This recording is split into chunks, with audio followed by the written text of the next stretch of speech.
হৃদয় গলেনি তারা প্রভু যিশুর পবিত্র হাতে প্রেকের চিহ্ন এঁকেছিল। কুক্ষি দেশে বর্ষার আঘাত দিয়েছিল, লাল রক্তের ওই ফোটায় ফোটায় পাথরগুলো ভিজেছিল। প্রিয় শ্রোতা বন্ধু, প্রভু যীশু খ্রিস্টের নামে স্বাগত জানাই। আজ সকালে আমি আপনার দৃষ্টি আকর্ষণ করতে চাইব ৮ নম্বর ক্রুশ, যে কালবেরির বিষয়ে ক্রুশ সম্বন্ধে আলোচনা করছিলাম। আমরা 7টা দেখেছিলাম। আজকে যার শিরোনাম দেওয়া হয়েছে বিজয়ী ক্রুশ। আজকের শাস্ত্রপাঠ প্রকাশিত বাক্য 19 অধ্যায় 6 পদ। পরে আমি বৃহৎ লোকারণ্যের রব ও বহু জলের কল্লোল ও প্রবল মেঘ গর্জনের ন্যায় এই বাণী শুনিলাম, হালেলুয়া! কেননা আমাদের ঈশ্বর প্রভু, যিনি সর্বশক্তিমান, তিনি রাজত্ব গ্রহণ করিলেন। প্রকাশিত বাক্য 17 অধ্যায় 14 পদ। তাহারা মেষশাবকের সহিত যুদ্ধ করিবে, আর মেষশাবক তাহাদেরকে জয় করিবেন, কারণ তিনি প্রভুদের প্রভু ও রাজাদের রাজা।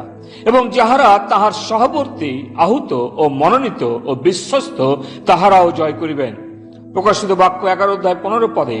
পরে আমি সপ্তম দূত তুরি বাজাইলেন, তখন স্বর্গে উচ্চরবে এইরূপ বাণী হইল, জগতের রাজ্য আমাদের প্রভুর ও তাহার খ্রিস্টের হইল, এবং তিনি যুগ পর্যায়ে যুগে যুগে রাজত্ব করিবেন। ক্রুশের যে অধ্যয়ন, আমরা বিজয়ী ক্রুশকে ধ্যান ও অধ্যয়ন করে এটা শেষ করব। ক্রুশ আমাদের বিচারের সমস্ত মানবিক মানকে বিপর্যস্ত করে। দুর্বলতার জায়গা হয়ে যায় ক্ষমতার জায়গা, লজ্জার স্থান হয়ে যায় মহিমার স্থান, অপমান ও পরাজয়ের জায়গা পরিণত হয় বিজয়ের স্থানে, মৃত্যুর স্থান বিশ্বাসীদের জন্য জীবনের দ্বারে পরিণত হয়। খ্রিস্টের ক্রুশ ঈশ্বরের সিংহাসনে পরিণত হয়, যেখান থেকে তিনি বিশ্বকে শাসন করেন এবং যার সামনে প্রত্যেক জানু তার অভিষিক্তের কাছে নত হবে। দুঃখ ভোগ ও আবেগ সপ্তাহের সমস্ত দুঃখ এবং বিপর্যয়ের পেছনে, মানুষদের সমস্ত ঘৃণা এবং পাপ পূর্ণতার পেছনে আমরা তার পুত্রের ক্রুশে ঈশ্বরের চূড়ান্ত বিজয় দেখতে সক্ষম হয়েছি। মসির কালভেরির পূর্ব রূপের অভিজ্ঞতা প্রকাশিত বাক্যে 15 অধ্যায় 2 পদে লেখা আছে, উদ্ধার প্রাপ্তরা গীত গায়, মসি এবং মেষশাবকের গীত। এই গীতকে খোঁজার জন্য আমার সাথে খুলুন যাত্রা পুস্তক 15 অধ্যায় 1 পদে, যেখানে লেখা আছে, আমি সদাপ্রভুর উদ্দেশ্যে গান গাইব, কারণ তিনি গৌরবময় জয়লাভ করেছেন। সমস্ত অশ্ব ও রথ তিনি সমুদ্রে নিক্ষেপ করেছেন। মসজিদ দ্বারা প্রাপ্ত এই মুক্তিতে আমরা কালবেরির বিজয়ের একটি দৃষ্টান্ত দেখতে পাই। পাপের দরুন ঈশ্বরের লোকেরা বন্দিত্বে ছিল এবং তাদের এবং ঈশ্বরের প্রতিশ্রুতির ভূমির মধ্যে জল লাল সাগরের গভীর হুমকির জল ছিল। মসিকেই তার লোকদের চেয়ে অগ্রে সেই জলে নামতে হয়েছিল বা যেতে হয়েছিল। জলের মধ্যে তাকেই প্রথমে নামতে হয়েছিল। গভীর জলে তার পা রাখাটা ঈশ্বরের আদেশের প্রতি তার সাধারণ বাধ্যতা ছিল। যখন মসি জলের মধ্যে পদার্পণ করলেন, জল 2 ভাগ হয়ে সমুদ্রে পথ তৈরি করল, যা সদাপ্রভুর মুক্তির পথ অনেকের জন্য, যেন সবাই সমুদ্র পথে শুষ্ক পথে পেরিয়ে যায়। কালবেরি কার্যের কি সুন্দর ছবি দেখতে পাওয়া যায়, যেখানে মসি অপেক্ষা এক মহান ব্যক্তি, যিনি আরো এক হুমকির নদীর সামনা করেছেন, মৃত্যুর ভয়ঙ্কর কালো নদী, যার মধ্যে তাকে অবশ্যই যেতে হবে।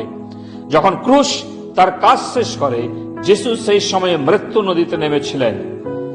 তিনি ঈশ্বরের অনুগ্রহে নরকের পাতাল পর্যন্ত নেমে গেলেন, যেন তিনি সকল মনুষ্যের নিমিত্ত মৃত্যুর আস্বাদন করেন। এবং মুক্তিপ্রাপ্তদের কেউ জানতো না জলের কত গভীরে অতিক্রম করা হয়েছিল। আমাদেরও পালনকর্তার মধ্য দিয়ে যে রাত্রি কতটা অন্ধকার ছিল, এবং সেই সমস্ত মেষদের খুঁজে পেলেন যেগুলো হারিয়ে গেছিল। তিনি নদীতে নেমে গেলেন এবং তিনি ভয়ানক দিন মনে করলেন। মনে হলো যে তাদের ঢেউ এবং প্রহার তার উপর দিয়ে গেছে। আমাদের অবস্থা কতটা খারাপ হতো, এবং যদি জলরাশি তাকে ঢেকে রাখতো তাহলে আমাদের কতটা হতাশ হতে হতো।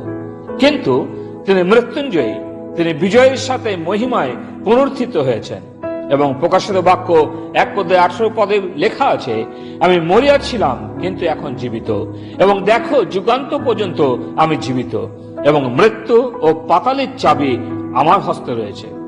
তিনি মৃত্যুঞ্জয়ী এবং মৃত্যুকে চিরকালের জন্য ধ্বংস করেছেন।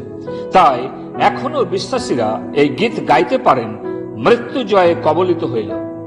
যেহেতু তিনি জীবিত, তাই ঈশ্বর ভক্তদের বলছেন, যখন তুমি জলের মধ্য দিয়ে গমন করবে, আমি তোমার সঙ্গে থাকব, এবং নদী তোমাকে আচ্ছন্ন করবে না। যেসায় তার 43:2 লেখা আছে। প্রিয়, মৃত্যু হচ্ছে বাস্তব, যেটা আমাদের প্রত্যেককেই সামনা করতে হবে, এবং একটা দিন আমাদের জন্য ধার্য রয়েছে। কিন্তু খ্রিস্টের ক্রুশ মৃত্যুর হুল নাশ করেছেন, এবং বিশ্বাসীরা যেন বলতে পারেন, ঈশ্বরের ধন্যবাদ হোক যিনি খ্রিস্টে আমাদের বিজয়ী প্রদান করেন। 1 করিন্থীয় 15:17 লেখা আছে। এটাই মেষশাবক ও মোশির গীত যা তারা গেয়েছিলেন। প্রিয়, আপনি কি এই বিজয় সঙ্গীত গাইতে পারেন? খ্রিস্টের ক্রুশ কি আপনার জীবনে কোনো প্রভাব ফেলেছে? যে ক্রুশ হচ্ছে বিজয়ী ক্রুশ। ঈশ্বর আমাদের সাহায্য করুন, তার বাক্যে আমাদের আশীর্বাদ করুন। পিতা ঈশ্বর, আমরা তোমাকে ধন্যবাদ দিই যে প্রভু যীশু খ্রিস্ট, যিনি ক্রুশের উপরে তিনি শত্রুকে শুধু জয় করেছেন এমন নয়, কিন্তু তিনি মৃত্যুকে জয় করেছেন। ধন্যবাদ দিই সেই প্রভু যীশু খ্রিস্টে তুমি আমাদের বিজয় যাত্রা দিয়েছ। প্রার্থনা মুক্তিদাতা প্রভু যিশুর নামে চাই, আমেন। লাল রক্তের ওই ফোটায় ফোটায় পাথরগুলো ভিজেছিল, তবু মানুষের হৃদয় গলেনি। কালভেরির সেই পাথরগুলো ভিজেছিল, তবু মানুষের হৃদয় গলেনি।